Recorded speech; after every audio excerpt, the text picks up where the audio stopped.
Y ahora pasamos al consejo de la palabra del Señor con Edgar Calderón. Dar a conocer el Evangelio de la verdad, usted tenga los textos apropiados y no sea movido de cualquier doctrina. Hoy vamos a hablar precisamente del principio. El tema de hoy es el principio. ¿Pero por qué voy a hablar del principio? Mire, de el Génesis para acá, de Génesis 1:1, tenemos 6,000 años. ¿Cuánto dije? 6,000 años. Pero tenemos fósiles de animales que ya no existen, de bestias que existieron a prueba de carbono, que tienen alrededor de 46 millones de años, para ser exacto. Entonces uno se queda con la duda, ¿no? Bueno, si la humanidad solo tiene 6,000 años, ¿cómo es de que tenemos fósiles de dinosaurios que vivieron hace 46 millones de años? Y es donde a veces la ciencia quiere desbancar la Biblia, pero cuando ese conflicto se suscita es porque la ciencia no ha evolucionado lo suficiente para poder entender la Biblia. Y usted me dirá, pastor, deme un ejemplo. Bueno, ejemplifico. Antes la ciencia, los sabios, los científicos, creían que la tierra estaba sobre 4 elefantes, imagínese usted. Y cuando un elefante se movía, pues la tierra se balanceaba. Otros decían que estaba sobre una gran tortuga. Yo creo que ustedes leyeron, los que estudiaron la primaria, nos dieron esa teoría, ¿verdad? Nadie sabía que la tierra era redonda hasta que Cristóbal Colón descubre América y entonces se da a conocer que la tierra efectivamente era redonda. Antes pensaban que la tierra era una pupusa, o sea, así, una tortilla. Y eran los científicos, no estamos hablando de cualquier ignorante, pero la Biblia ya hablaba que la tierra era redonda. La Biblia ya hablaba de que los vientos tienen peso, lo acaban de descubrir, pero la palabra del Señor dice, tú que pesas los vientos en balanza.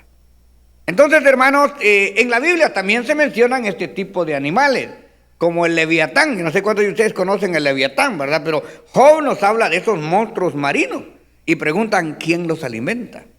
Entonces, para entrar en esencia, voy a suplicarles que vengan conmigo a Génesis 1:1 y podamos entender entonces, ¿la tierra tiene 6,000 años o tiene 46 millones de años? Mire lo que dice Génesis 1:1. En el principio creó Dios los cielos y la tierra. Póngale atención, Génesis 1:1 no dice crió, sino creó. Criar es sustentar a un niño para que el niño crezca, o sea, alimentarlo, criarlo. Pero crear es hacer. Entonces dice, en el principio creó Dios los cielos y la tierra. Tenemos que tener cuidado también cuando decimos la palabra león. No es león, es león. Pues es muy importante darle la pronunciación correcta. En el principio creó Dios los cielos y la tierra estaba desordenada y vacía, y las tinieblas estaban sobre la faz del abismo, y el Espíritu de Dios se movía sobre la faz de las aguas. Gracias, Señor, por tu bendita palabra, nos disponemos a disfrutarla. Amén. Puede tomar su lugar. Entonces, amados hermanos, aquí no estamos hablando del principio de Dios, sino del principio de la creación. Quiero que por favor pongamos atención unos 25 minutos. No estamos hablando del principio de Dios, sino estamos hablando del principio solamente de la creación. ¿Estamos en eso? Porque para hablar del principio de Dios no está en Génesis. El principio de todas las cosas no está en Génesis 1:1, está en Juan 1:1, Evangelio San Juan, capítulo 1 y verso 1. ¿Qué dice? En el principio era el verbo, aquí ni se menciona tierra. Y el verbo era con Dios. O sea, por eso Cristo es coeterno con Dios. Y el verbo era Dios. Este era el principio con Dios. Y después de un punto, sigue el verso 3. Todas las cosas por Él fueron hechas. O sea, por Cristo. Y sin Él nada de lo que ha sido hecho fue hecho. En Él estaba la vida y la vida era la luz de los hombres. En el verso 4 ya bajamos a tierra dentro de la restauración otra vez de todas las cosas. Pero para no confundirnos, volvemos a Génesis. En el principio, o sea, de la creación, ya en la tierra, creó Dios los cielos y la tierra.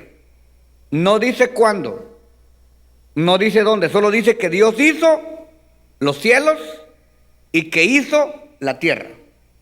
Hay un punto, y para el verso 2, ahí en Génesis 1:1, para Génesis 1:2, pasan 46 millones de años. ¿Qué pasó aquí en el principio? ¿Quiénes vivieron? ¿Cómo se gobernaba? No lo sabemos. Lo que sí sabemos es de que cuando cayó Satanás, hubo un cataclismo. Los científicos dicen que un esteroide o un gran cometa o otro planeta chocó contra la Tierra y que eso cambió totalmente el ecosistema y la forma como era la Tierra antes de la restauración de Génesis 1:2. Entonces, tengo mucho elemento bíblico para poder afirmarlo, pero resumiendo, la tierra Dios la creó, la habitó, no da detalles porque no nos interesa. Mire, la Biblia nos enseña a nosotros por una rendija lo que Dios quiere que nosotros sepamos. De hecho, la Escritura dice que lo revelado pertenece a los hombres y lo encubierto pertenece a Dios. Dígalo conmigo. Lo revelado pertenece a los hombres y lo encubierto pertenece a Dios. Si Él no nos quiere enseñar, por algo debe de ser. O sea, como cuando usted era pequeño, de pronto en su casa había una gaveta que su papá tenía con llave. ¿Qué tenía el viejito ahí? Posiblemente una pistola, o la plata, o las escrituras. Pero uno no podía llegar y abrir esa gaveta. ¿Por qué? Porque era niño. Y ya cuando uno va creciendo y entendiendo, entonces ya le dice el papá, mira, en esta cajita, en esta gaveta están las escrituras del terreno, de la casa. O si hoy escuchas un ruido en la noche, aquí está la pistola, aquí están las balas. Pero ya cuando uno está grande, primero esa cajita está cerrada. Pues para nosotros, ¿qué pasó ahí? La cajita está cerrada. Cosas que ojo no vio ni oído yo son las que Dios tiene reveladas para sus santos, para sus hijos. Un día lo vamos a saber, cuando salgamos de esta limitante que se llama carne y entremos a la dimensión espiritual. Pero por el momento no sabemos qué pasó. Lo que sí nosotros sabemos fue que hubo una rebelión y que Satanás y sus ángeles luchaban, pero no prevalecieron contra los ángeles y fueron echados a tierra. Lo vemos en Ezequiel haciendo una etimología de Gog, y ahí podemos ver nosotros, cómo caíste, lucero de la mañana, etcétera, etcétera, etcétera. Y vemos la analogía correcta del cataclismo que pudo haber sucedido aquí en la tierra. Así que nos encontramos de pronto con una tierra desordenada. Después de esa rebelión, pues había masa sulfúrica, habían agua, era una bola de masa tirada por doquier, no tenía forma. Había habido realmente una desolación, y lo narra el verso que sigue en el verso 2. Y la tierra estaba desordenada y vacía. Entonces aquí, después, ¿qué queda de una guerra, verdad? Ustedes saben lo que aconteció con Hiroshima y Nagasaki en la Segunda Guerra Mundial. Se vieron en la necesidad, porque los japoneses tuvieron la osadía de atacar Pearl Harbor, y entonces Estados Unidos dice, bueno, ya nos están atacando aquí a nosotros, vámonos. Y bueno, el que soltó la bomba se volvió loco, porque cuando cayeron las bombas sobre Hiroshima y Nagasaki quedó como quedó aquí, masa revuelta. O sea, Dios nos libre de la tercera guerra mundial en nuestros días, porque no habría ganador. Definitivamente volaríamos todos en pedazos. Entonces, así quedó la Tierra. Que si fue un asteroide, que si fue un planeta, eso vino dentro de la guerra de los demonios y los ángeles. Y los demonios fueron constinados, fueron encarcelados a cierto espacio, donde no pueden salir de ese espacio.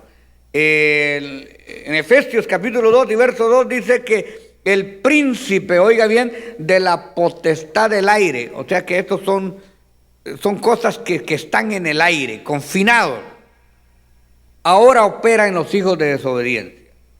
Entonces, todavía los demonios no están donde les toca. Muchos piensan que los demonios están en el infierno. Ahí deben de haber algunos haciendo el trabajo que tienen que hacer.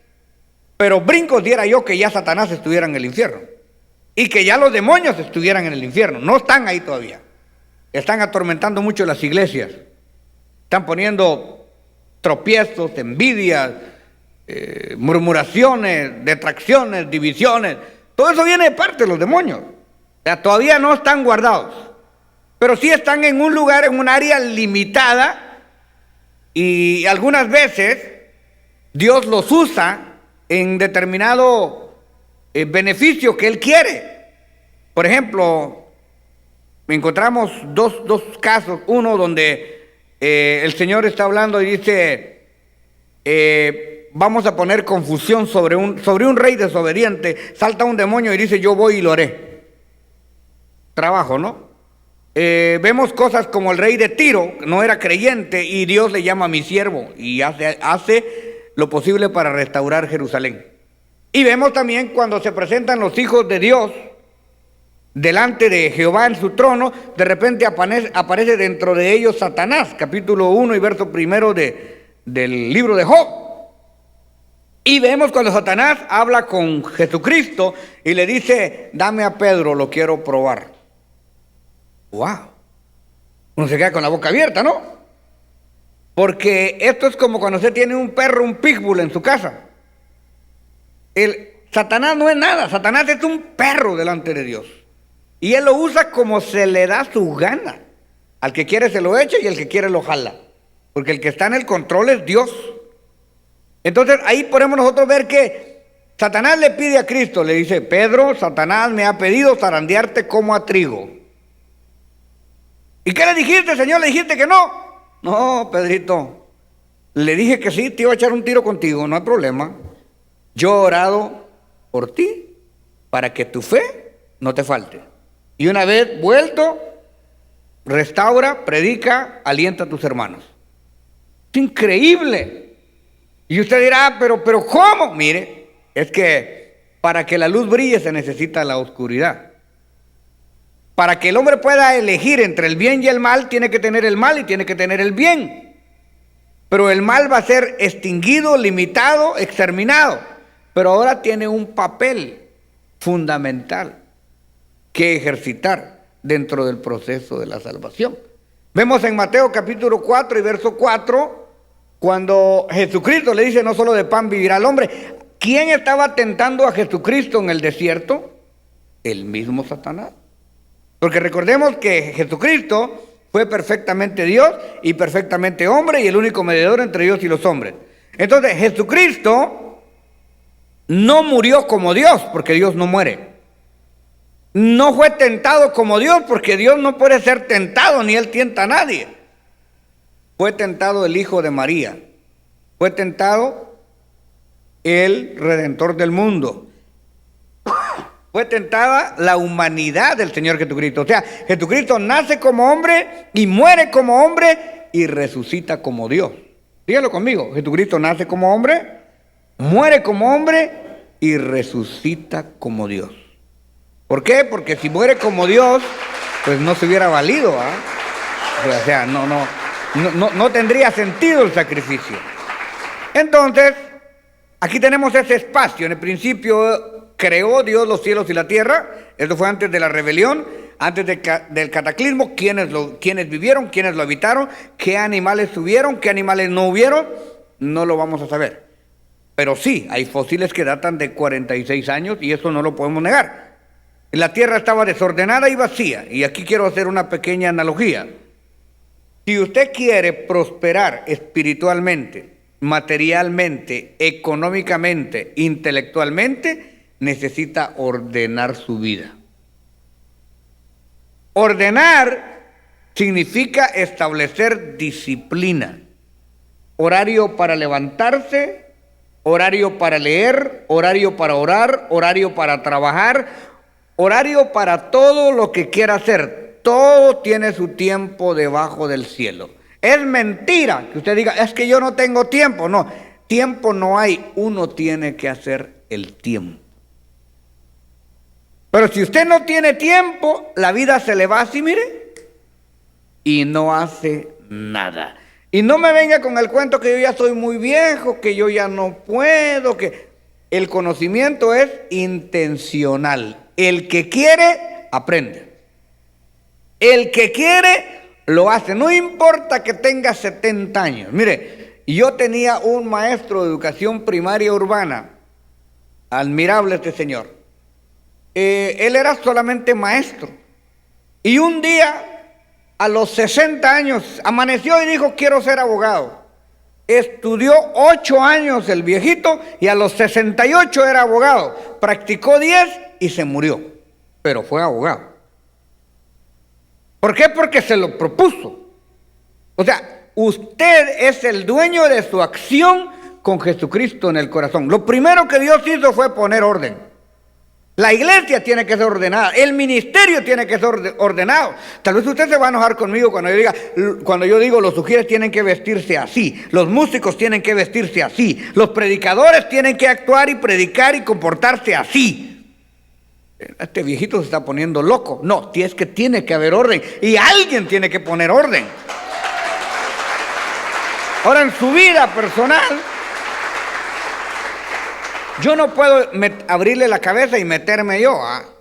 Como decía mi mamá, quisiera abrirte el ayote, me decía mi mamá. Abrir la cabeza y meterte ella.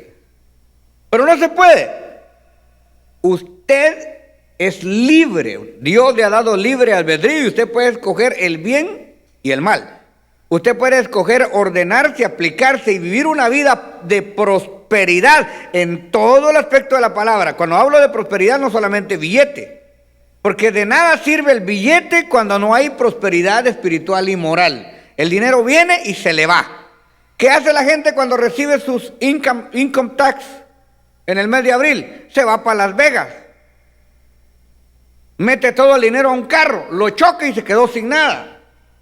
Pero el inteligente engancha una casa, pone un negocio y cuando ya tiene su casa y tiene su negocio puede comprar los carros que quiera y puede viajar no solamente por Las Vegas, puede viajar por el mundo entero. Pero como lo que queremos es viajar y disfrutar primero, nunca llegamos a hacer nada. Es necesario entonces disciplinarnos, porque una tierra desordenada no podía florecer. El agua estaba revuelta con la piedra, con la lava, con el fuego. Entonces Dios tuvo que venir y separar las aguas de las aguas, separar las aguas de la tierra seca, separar las dimensiones. Y fue ahí donde la tierra empezó a producir. ¿Queremos producir? Ordenemos nuestra vida. Creo que el mejor maestro somos nosotros mismos. La mejor ley para nuestras vidas somos nosotros mismos. Ya sabemos lo que está establecido en la palabra, hagámoslo. No le vamos a hacer un favor a la iglesia. No le vamos a hacer un favor al pastor. El pastor tiene que dar cuentas por él mismo. El favor nos lo hacemos nosotros cuando nos apegamos a la palabra de Dios. Así que este es el principio de la tierra, pero ¿cuál es el principio mismo de Dios? Esto está en Juan 1:1. En el principio era el verbo. La palabra verbo es acción y movimiento. Ninguna oración en ningún idioma tiene sentido si no hay un verbo de acción. Y el verbo era con Dios y el verbo era Dios. Aquí establece una diferencia y una unidad. una unidad innata y una diferencia en cuanto a su manifestación. Este era el principio con Dios, todas las cosas por Él fueron hechas. He oído últimamente un avance de catolicismo romano en las redes sociales como una evangelización católica. Y me llama la atención algunos conceptos que ellos manejan y quiero dejarlos claros. Uno de los conceptos que ellos manejan dice que nuestra hermana María, a quien yo respeto mucho a María, yo amo a María, pero no idolatro a María, no venero a María y no adoro a María, porque la Escritura me lo prohíbe. Pero reconozco el papel que María tuvo. Pero el vocablo que ellos utilizan, dicen que María es la madre de Dios. Entonces, cuando dicen que María es la madre de Dios y sacan textos fuera de contexto para probar ese pretexto, entonces yo digo, ¿de qué Dios están hablando? Porque si estamos hablando de un Dios de metal, de madera, de barro, de estaño, de oro, de plata, pues a lo mejor sí, el que hizo ese ídolo puede ser su padre, pues. Pero cuando estamos hablando de un principio impersonal, entonces yo le pregunto a un sacerdote que es mi amigo, que es cura por culpa mía, porque yo lo recomendé ahí, le pregunto yo, ¿qué concepto tienes tú de Dios? ¿Qué es lo que tú crees que es Dios para ti? Pues él dice, no, pues es el creador de todo, es el hacedor de todo. Estamos de acuerdo, pero algo más, háblame un poquito más de más filosofía. ¿Qué es Dios para ti? Pues me dice, pues ya te dije que es el centro de la creación, que es el todopoderoso, que es el creador. Sí, le tienes razón, pero Dios es más que eso. Dios es la esencia y la sustancia de todas las cosas. Ahora, si creemos nosotros, y quiero que usted no salga de aquí sin percibir ese concepto, si Dios es la esencia y la sustancia de todas las cosas, quiere decir que Dios está en todos lados al mismo tiempo, en el mismo momento. Dios es omnisciente, omnipresente, omnipotente. Dios es, o sea, sin Él no hay nada, antes de Él no hay nada, después de Él no hay nada. Por eso es Dios. O sea, no puede haber otro Dios, porque ¿qué otro ser puede tener las cualidades de Dios? La esencia y la sustancia de todas las cosas. Yo puedo modificar la sustancia. Con un plástico yo puedo hacer flores, puedo hacer carritos, puedo hacer mariposas, claro, pero yo ya tengo la materia. Pero sin esa materia, sin esa esencia y sin esa sustancia, yo no puedo hacer nada. Que aunque diga, hágame una flor del aire, ¿y yo cómo voy a agarrar el aire? O sea, eso es Dios, la esencia y la sustancia de todas las cosas. Dígalo conmigo, Dios es la esencia y la sustancia de todas las cosas. Entonces, ¿cómo Dios va a tener mamá? ¿Quién va a ser la madre de Dios? A que María fue la madre de la humanidad de Jesucristo. Eso es inanegable. Y admiramos a nuestra hermana María por eso, porque ella fue la mamá de la humanidad de nuestro Señor Jesucristo. Entonces ellos dicen, pues ve, si Jesucristo era Dios y María fue la madre de Jesús, entonces ella es la madre de Dios. No, señor, no es lo mismo la gordura que la hinchazón. O sea, Jesucristo nace como hombre, vive como hombre, muere como hombre para redimir al hombre, pero resucita como Dios. Entonces, mientras Jesús estuvo en la tierra, era el Hijo de María. Claro, con el auxilio del Espíritu Santo. Pero no era la plenitud de Dios. ¿Pero por qué? O sea, teológicamente, ¿cómo me explicas que Jesús no era Dios? No, Jesús, no estoy diciendo que no era Dios. Jesús era Dios. Lo que yo estoy diciendo es que Dios no nace y Dios no muere. O sea, Jesucristo no nació en el pesebre. Jesucristo se encarnó en el pesebre, tomó cuerpo en el pesebre, pero Él era y es por los siglos de los siglos. Y también Él no muere. Porque Dios, imagínense usted, y mataron a Dios. ¿Quién se quedó en el trono? O sea, ¿cómo Dios va a morir? Dios no muere. Lo que mataron fue la humanidad del Cordero inmolado, el Hijo de Dios. A Él lo mataron. Entonces, por eso podemos entender. ¿Y cómo entendemos que Dios es la esencia, la sustancia? Bueno, vamos a Éxodo capítulo 3 y verso 14.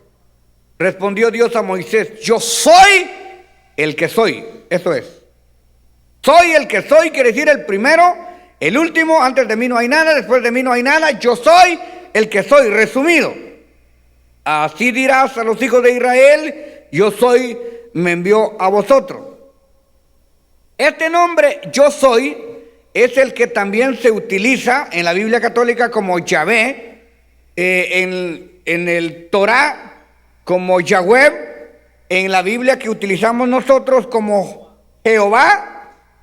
No es otra cosa que el vocablo yo soy el que soy.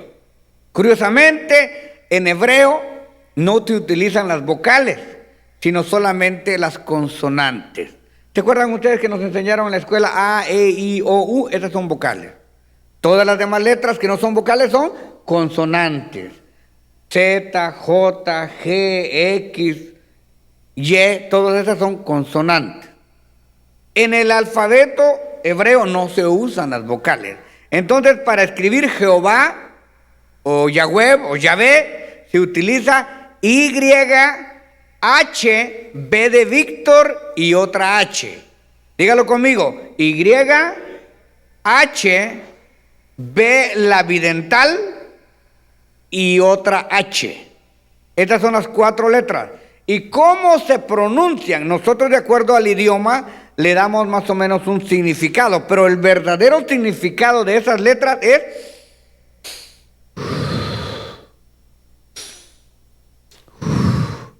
así es como se pronuncia.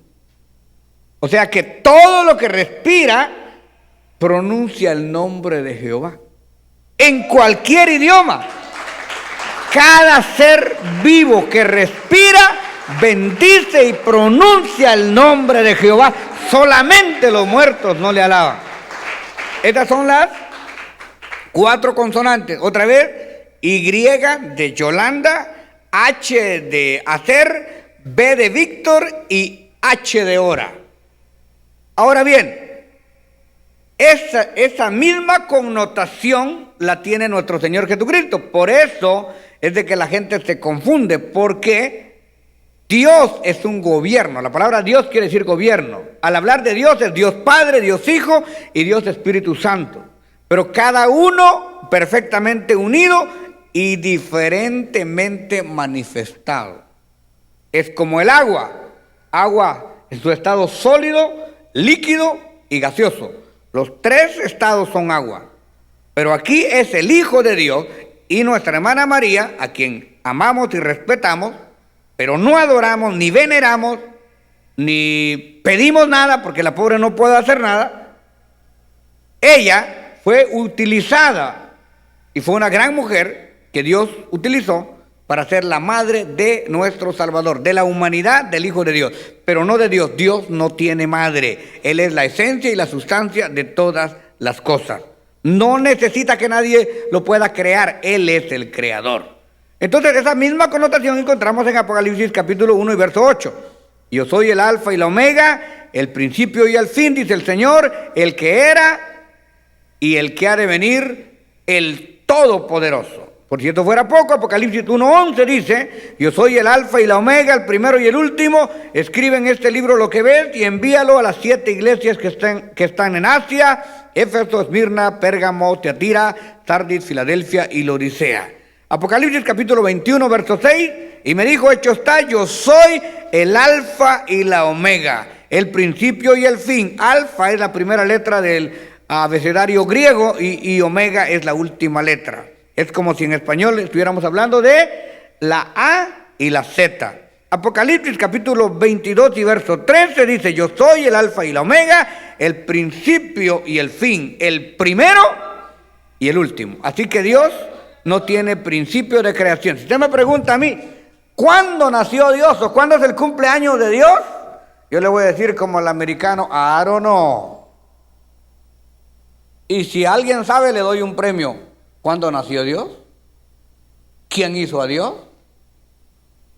¿Dónde está Dios? Eso me lo preguntó a mí la Karen cuando tenía 7 años y me dejó sin palabras por unos 15 días. Porque me dijo, papá me dijo, ¿y quién es Dios? ¿Quién hizo a Dios? ¿Y dónde está Dios? Pues yo le podía decir, pero tenía que bajar mi nivel a los 7 años para poder que ella entendiera lo que realmente es Dios. Hasta que ya le dije, siéntate, te voy a explicar. Dios es el principio de todas las cosas. Él está en todo lugar, a toda hora y en todo momento. ¿Quién hizo a Dios? Por eso es Dios, hijita, porque a Él no lo hizo nadie. Es el único ser que se puede hacer a sí mismo. ¿Dónde está Dios? Está en todo lugar y todo lo sabe. Y ya tuve que abrir la Biblia y explicarle los atributos inherentes de Dios. Iglesia de Dios, pueblo santo, nuestro Dios es un Dios de veras. Nuestro Dios no es un Dios de plata, no es de madera, no es de barro. Nuestro Dios no se carga en los hombros, Él carga a la humanidad. Nuestro Dios no tiene padre, no tiene madre, Él es la esencia y la sustancia de todas las cosas. Nuestro Dios no tiene principio y no tiene final. Nuestro Dios nos ha facilitado el plan de salvación a través de nuestro Señor Jesucristo. Nuestro Dios nos ama tanto que dio a su Hijo unigénito para que todo aquel que en Él cree no se pierda, mas tenga la vida eterna. Nuestro Dios, de acuerdo a Génesis 1:26, nos hizo a nosotros a su imagen y semejanza. Usted se parece a Dios porque tiene ojos, porque tiene nariz, porque tiene orejas, porque tiene pies, porque tiene manos, porque tiene dedos. Usted se parece a Papá Dios. Y nuestro Dios un día romperá el cielo, dividirá el cielo como un trueno, como un relámpago, y vendrá de nuevo a traernos. Yo termino con esto. Génesis 1:1:1 vemos el primer cataclismo y Dios reordena todas las cosas. Pero después de esto vemos que la humanidad empieza a proliferar, se apartan de Dios, agarran cierta tecnología y hacen la torre de Babel. Babel no quiere decir baboso, sino Babel es confusión. Pero son bien babosos los que se confunden. Así que, por eso es Babel, que hoy es la capital de Babilonia, ¿no? Entonces, ahí Dios tiene que confundir porque todos hablaban la misma lengua y los esparció por la tierra. Otra vez empieza de nuevo. Y se vuelven a juntar y se vuelven a rebelar y empieza a proliferar el liberalismo, el homosexualismo, el lesbianismo, el satanismo, el espiritismo, el religionalismo, que todo termina en el abismo. Y viene otra vez el diluvio. Y partimos otra vez de cero. Y así a cada cierto tiempo Dios empieza de nuevo todas las cosas. Yo tengo una noticia, muy pronto el Señor acabará con todo esto. Habrá una tercera guerra mundial y esto volará en pedazos. El apóstol Pablo dice que los elementos ardiendo se fundirán y todo lo que existe será quemado. Y vendrá de nuevo el milenio. Después del milenio, Satanás será suelto otra vez y habrá otro acabose. Y todo terminará y habrá cielo nuevo y tierra nueva. Apocalipsis 21, lea todo el capítulo. Así que vamos de ciclo en ciclo. Bendita sea la gloria del Señor. Pero ahorita nosotros estamos esperando, ¿qué cosa? El arrebatamiento. Cristo viene, Cristo viene, Cristo viene. Alabe, alabe, alabe. Cristo viene, el fin se acerca, Cristo viene. Y es tiempo de buscarle y adorarle con temor y temblor. Bendita sea la gloria de Dios. Jesucristo viene. Y tenemos un Dios de verdad. Si alguien esta noche trajo un problema, trajo una necesidad, y tenemos un Dios grande, tenemos un Dios fuerte, un Dios potente, un Dios maravilloso, vengamos y busquemos ese Dios que es espíritu y es verdad. Dios anda buscando adoradores que le adoren en espíritu y en verdad. Espero que hayamos podido aprender algo esta noche. Bendita sea la gloria de Dios. Mi alma te adora, mi alma te bendice, Padre. Voy a explicar a los misioneros que me ayuden a orar por los hermanos que están en el altar. Tenemos conceptos claros. Hoy sabemos realmente quién es Dios. Sabemos dónde está Dios. Sabemos que a Dios no lo hizo nadie. Sabemos que Dios tiene principios, que hay etapas, que hay siglos que se cierran y siglos que se abren. Pero que sobre todas esas cosas Dios tiene el control. Y que Dios tiene el orden. Y que nada pasa si Dios no lo permite.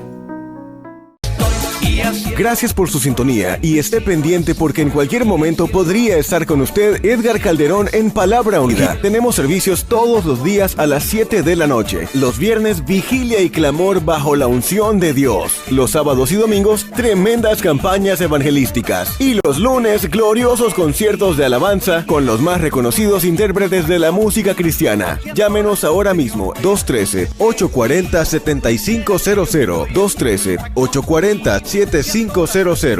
Estamos esperando por usted. 213-840-7500. 213-840-7500. Palabra ungida, tu vida cambiará.